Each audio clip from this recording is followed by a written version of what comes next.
We need to talk about a fundamental shift, one that is quietly and methodically dismantling the very structures we've all built our careers on. And this isn't some far-off trend, it's happening right now as we speak.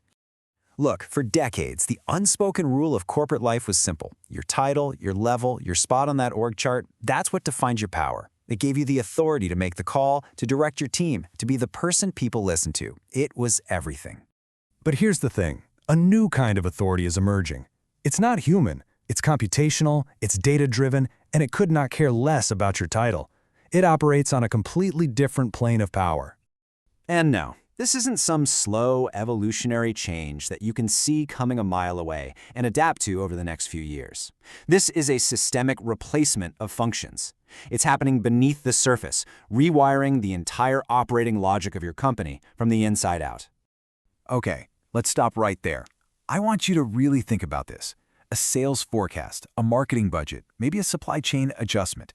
How many times did a dashboard, a platform, some AI tool pop up with a recommended next step that instantly became the center of the entire conversation? And you have to be brutally honest with yourself here. Did you really break down that recommendation? Did you challenge the data it was based on? And did you seriously consider other options? Or did you and your team just accept it as the starting point because, well, it came from a system that we're all taught to see as objective and correct?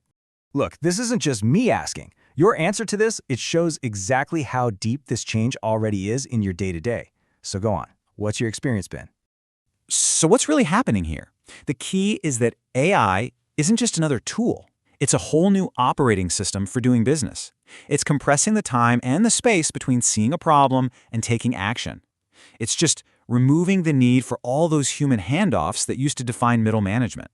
It lets someone on the front line execute on something that used to need 3 levels of sign-off. And that leads us to a pretty uncomfortable reality, doesn't it?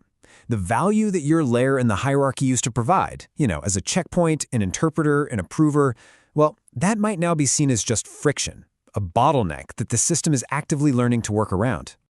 So let's kick things off by really tearing down this idea that your position equals your value. We're going to look at why the ground beneath your feet is shifting and why that trusty old org chart is becoming a really bad map for how work actually gets done. But to really get where we're heading, we have to look back at why things were set up this way in the first place. Hierarchy wasn't just invented so a few people could have power. It actually served a vital purpose in a world where information was scarce. Let's break that down. I want you to picture the classic corporate structure like a giant human-powered computer. Its main job was to take all this messy, incomplete, disconnected information from every corner of the business and process it into something coherent, something actionable. It was basically a solution to a massive data problem. And this machine had a pretty clear workflow, right? At the bottom, you had analysts, the boots on the ground gathering all the raw data. Then in the middle, you had managers. Their job was to act as interpreters, to ask, okay, what does all this actually mean for us? And finally, at the top, you had senior leaders who would validate the whole thing. Every step was crucial, but, as you can see, also a potential bottleneck. See, the value here wasn't just about someone at the top barking orders. The manager's job was to translate raw numbers into actual insight. A director's role was to align the different viewpoints of, say, sales, marketing, and operations. And the VP's approval made sure that a decision made over here didn't totally contradict the company's main strategy over there. This whole engine created consistency. Without it, you just had chaos. Okay, time for another check-in. In your role right now, when was the last time you were handed a raw, messy spreadsheet with thousands of rows and just told, go find the insight? Now compare that to how many times you've just opened a dashboard where the key insights were already flagged, with trend lines and summaries neatly generated for you. No, really, pause and think about it. That tiny shift, from actually digging for insights to just reviewing what's handed to you, that's the first tremor. That's the beginning of the collapse of that old model. Let us know what you're seeing out there. All right, so we've got the old model down. Now let's get into the nitty-gritty of how the AI ecosystem is just systematically replacing those human processing functions. And when I say ecosystem, I mean that whole interconnected web of AI tools, automated workflows, and data platforms that make up the new digital nervous system of a company. This is where things really start to speed up. And this right here is probably the most important thing you need to get from this whole discussion. We're not talking about a robot coming to sit at your desk. We're talking about the specific tasks that used to justify your job. Translating, validating, coordinating, all being automated by an AI system that can do it faster and, often, with more accuracy. Just look at this comparison. It's almost a perfect one-to-one swap. Where a manager used to spend a week analyzing sales data, an AI model now does it instantly. Where a director would use their gut experience to validate a plan, an AI can test it against thousands of simulations. Where a project manager would chase people with emails, a workflow system just does it automatically, without any human needing to get involved. Okay, let me give you a real-world example of this, something that's happening right now. Think of a regional manager for a big retail company. Her job used to be spending the first 2 days of every week compiling sales reports just to figure out which stores needed more inventory. Well, today, an AI system analyzes sales data in real time, automatically ships inventory based on predictive models, and then just sends her a summary of the actions it's already taken. Her entire function of analyzing and deciding has been absorbed. Okay, another honest moment. When your system flags something and says, churn risk is high for this customer, we recommend offering a 15% discount. What's your first instinct? Is it to question why that customer is a churn risk in the first place, or is it to start debating if the discount should be 15% or maybe 20%? See what happened there? The AI has already framed the entire decision. You're not setting the direction anymore, you're just tweaking the solution the system already gave you. So what this means is the entire loop, from data to action, it's now closed. And those human layers in between, they've just been made optional. The value chain that used to take weeks and multiple levels of management now happens in a nearly instantaneous automated flow. All right, this next bit, this is where it might start to feel a little uncomfortable because it's personal. See, this collapse doesn't show up with a big announcement or a layoff notice. It creeps in. It happens silently as your functional necessity just sort of evaporates, long before your title ever gets removed from the org chart. Think about it. You've still got the office, the title on your door, the team, but the actual reasons the company needed you in that role in the first place, they're quietly being stripped away and handed over to technology. Your position is still there, but your purpose is being automated. And you can see these signals everywhere if you know what to look for. And honestly, they're sneaky, because you might even think they're good things. That weekly status meeting that used to be an hour is now 15 minutes because, well, an automated dashboard told everyone what they needed to know.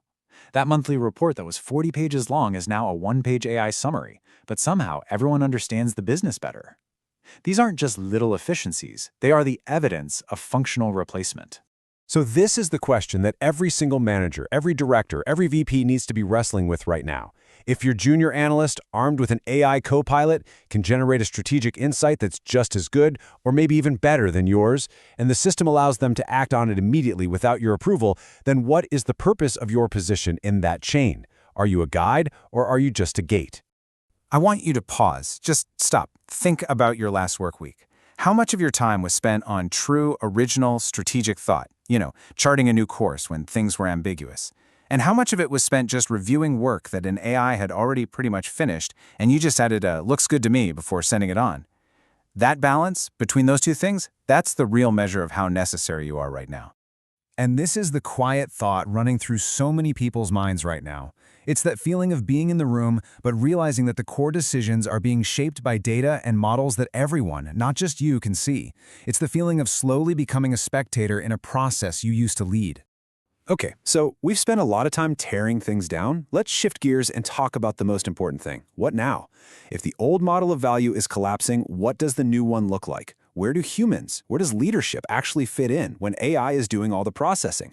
Because this isn't about fighting the technology. It's about finding your new place right alongside it. It boils down to this. Power doesn't come from your position anymore. It comes from your capability. Your authority won't be granted by your title. It'll be earned, minute by minute, by what you can do that the machine can't. Look at the shift here. Your old value, it was all about hoarding information, being the person who had to sign off on things. Your new value, it's about interrogating the AI, asking the questions it can't think to ask. Your old value was the final yes on a decision. Your new value is having the judgment to know when the system is flat out wrong. You're no longer valuable for being stuck in the middle. You're valuable for leading out on the edge, where the data is incomplete and the path forward isn't obvious at all. This is the equation you have to get out of your head. Value does not equal position. In the world that's coming, clinging to your spot on the org chart as your source of value is a losing strategy.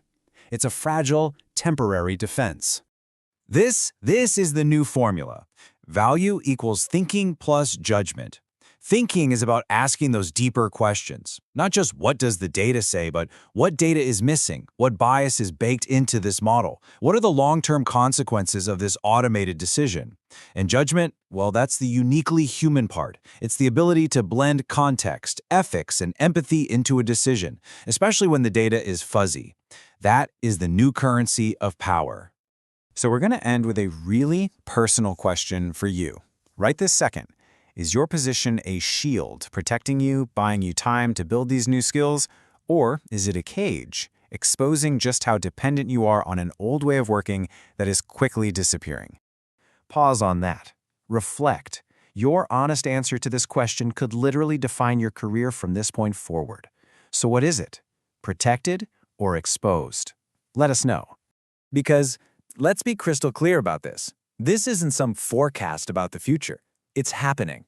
The functional collapse is already underway. The systems are getting smarter, the workflows are getting faster, and the bypass routes around the old hierarchy are being built as we speak. So the choice isn't whether this is going to happen. The only question is, what are you going to do about it?